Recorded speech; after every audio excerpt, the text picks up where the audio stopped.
समझदारी की दुकान। दोस्तों, आज आपको एक ऐसी कहानी सुनाने जा रही हूँ जो बहुत ही मजेदार और रोमांच से भरपूर है। तो चलिए चलते हैं बुद्धिमत्ता की सैर पर।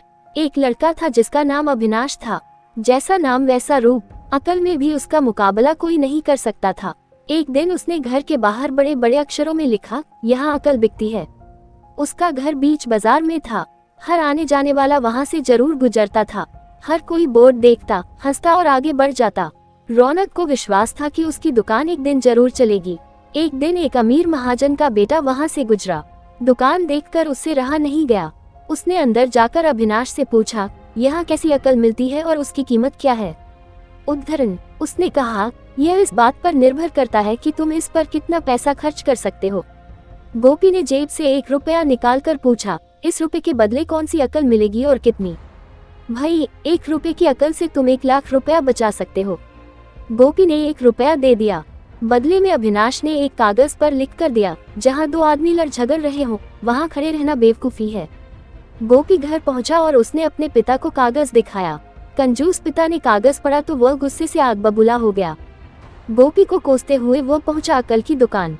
कागज की पर्ची अविनाश के सामने फेंकते हुए चिल्लाया, वह रुपया लौटा दो जो मेरे बेटे ने तुम्हें दिया था। अविनाश ने कहा, ठीक है, लौटा देता हूँ, लेकिन शर्त यह है कि तुम्हारा बेटा मेरी सलाह पर कभी अमल नहीं करेगा। कंजूस महाजन के वादा करने पर रौनक ने रुपया वापस कर दिया। उस नगर के राजा की 2 रानियां थीं। एक दिन राजा अपनी रानियों के साथ जौहरी बाजार से गुजरा। दोनों रानियों को हीरों का एक हार पसंद आ गया। दोनों ने सोचा, महल पहुंचकर अपनी दासी को भेजकर हार मंगवा लेंगी। संयोग से दोनों दासियां एक ही समय पर हार लेने पहुंची।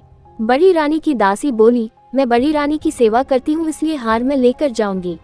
दूसरी बोली, पर राजा तो छोटी रानी को ज्यादा प्यार करते हैं, इसलिए हार पर मेरा हक है। गोपी उसी दुकान के पास खड़ा था। उसने दासियों को लड़ते हुए देखा। दोनों दासियों ने कहा, वे अपनी रानियों से शिकायत करेगी। जब बिना फैसले के वे दोनों जा रही थी तब उन्होंने गोपी को देखा। वे बोली, यहाँ जो कुछ हुआ तुम उसके गवाह रहना।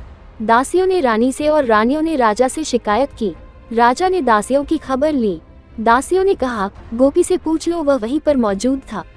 राजा ने कहा, बुलाओ गोपी को गवाही के लिए, कल ही झगड़े का निपटारा होगा। इधर गोपी हैरान, पिता परेशान। आखिर दोनों पहुंचे अकल की दुकान। माफी मांगी और मदद भी। अविनाश ने कहा, मदद तो मैं कर दूं, पर अब जो मैं कल दूंगा उसकी कीमत है 5000 रुपए। मरता क्या न करता। कंजूस पिता के कुर्ते हुए दिए 5000। अविनाश ने अकल दी कि गवाही के समय गोपी पागलपन का नाटक करे और दासियों के विरुद्ध कुछ न कहे। अगले दिन गोपी पहुंचा दरबार में, करने लगा पागलों जैसी हरकतें। राजा ने उसे वापस भेज दिया और कहा, पागल की गवाही पर भरोसा नहीं कर सकते। गवाही के अभाव में राजा ने आदेश दिया, दोनों रानी अपनी दासियों को सजा दे, क्योंकि यह पता लगाना बहुत ही मुश्किल है कि झगड़ा किसने शुरू किया। बड़ी रानी तो बड़ी खुश हुई, छोटी को बहुत गुस्सा आया। गोपी को पता चला कि छोटी रानी उससे नाराज है तो वह फिर अपनी सुरक्षा के लिए परेशान हो गया। फिर पहुंचा अकल की दुकान। अविनाश ने कहा, इस बार अकल की कीमत 10,000 रुपए।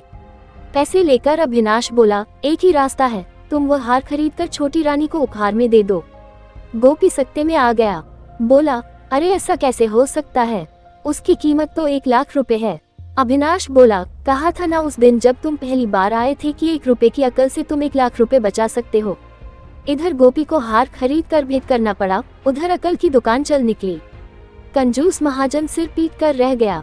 इस कहानी से हमें ये सीख मिलती है कि कभी किसी को कमजोर नहीं समझना चाहिए, सबकी बुद्धिमत्ता का सम्मान करना चाहिए।